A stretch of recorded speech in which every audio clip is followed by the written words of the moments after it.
Hello दोस्तों, सभी को प्रणाम, सभी को राधे राधे। कैसे हैं आप लोग? उम्मीद करती हूँ सब अच्छे होंगे। शादी शौक नहीं होती है, शादी जिम्मेवारी होती है। अगर आपको जिम्मेदारी निभाना आता है तभी किसी से शादी कीजिएगा।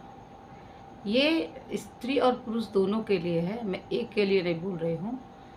आज का हो गया है दौर, शादी सिर्फ शौक के लिए लोग करते हैं। इतनी बड़ी जिम्मेवारी आती है कि आप सोच भी नहीं सकते हैं।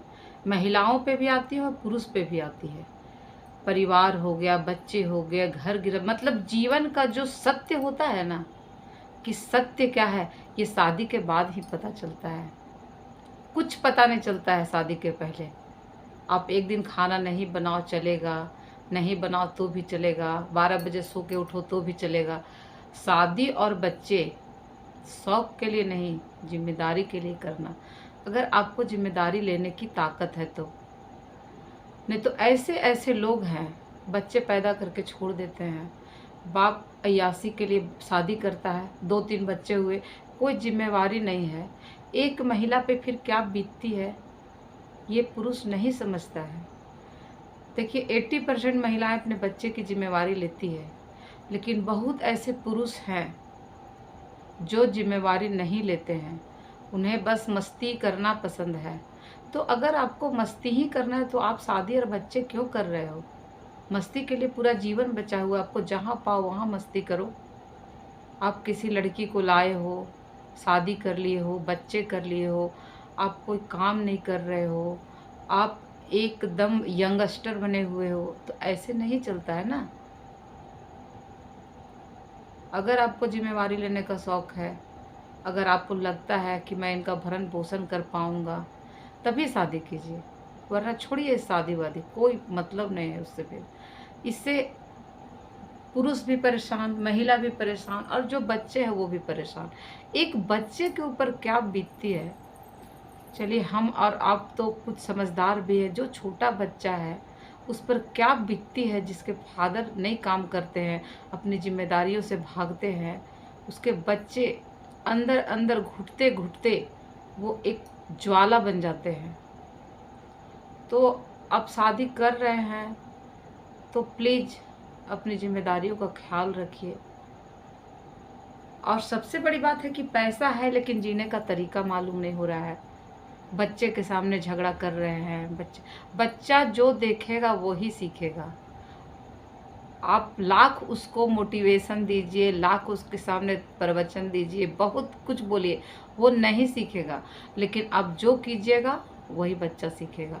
और वो तब जब वो बच्चा टीन एजर्स में हो, छोटा हो, जब वो 20 साल का हो जाएगा, उसके सामने आप कुछ भी कीजिएगा ना, वो बच्चा नहीं सीखेगा, क्योंकि वो पका हुआ घड़ा बन गया है, मिट्टी का बर्तन पक चुका है।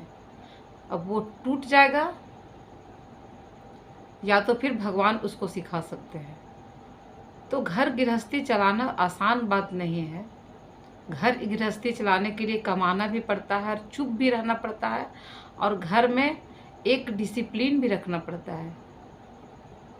जब मनमौजी, ऐसे मनमौजी लाइफ नहीं जीना पड़ता है, तभी एक खुशहाल व्यक्तित्व का निर्माण होता है। पति और पत्नी दोनों में एक सही है, एक गलत है, तो बच्चे का निर्माण रुक जाता है। एक इमारत खड़ा नहीं हो पाता, वो इमारत ही कमज़ोर हो गया। बचपन में जिस समय बच्चे के माइंड में हमको अच्छी अच्छी चीज़ें डालना है, वो बच्चे कुछ दूसरे ही चीज़ देख रहे हैं, तो उनके दिमाग में फिर क्या होगा। तो बहुत लोग अय्यासी के लिए शादी करते हैं। मत करो, तुम लोगों से रिक्वेस्ट है कि ऐसी शादी मत करो। कम से कम एक औरत और एक बच्चे का जीवन मत खराब करो। और बच्चे इस कदर उस विवाह में परेशान होते हैं, इस कदर परेशान होते हैं। बाहर से लोगों को लगता है कि सब नॉर्मल है। एक पेज पढ़ने से पूरी किताब खत्म नहीं हो जाती है। किसी के ज़िंदगी का एक पेज पढ़ करके आप पूरा उसका हिस्ट्री नहीं बता सकते हैं। उसके लिए आपको पूरी किताब पढ़नी पड़ेगी। और जब पढ़ा पढ़ाया किताब ही जब खराब है, तो उस पेज का क्या मतलब हो जाता है। तो ऐसा नौबत मत आने दीजिए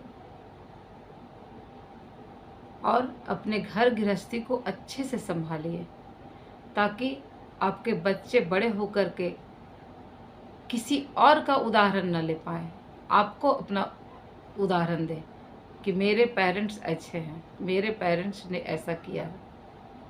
बहुत सावधानी से, बहुत सरलता से ये जीवन जीना पड़ता है। इतनी सावधानी और सरलता की ज़रूरत है कि करोड़ों रुपया, देखिएगा करोड़ों रुपया किसी के घर है, लेकिन इतनी सरलता से वो लोग जीते हैं कि उनके बच्चे कहाँ से शो ऑफ कर पाएंगे। और जब कुछ नहीं है, एक कहावत है कि मतलब 1 रुपया में लोग बढ़ा जाता है ना, वही कहावत हो जाती है किसी किसी के पास। तो वैसी नौबत मत आने दीजिए, अपने घर गृहस्थी को अच्छे से संभालिए ताकि आपका घर खुशियों से भरा रहे।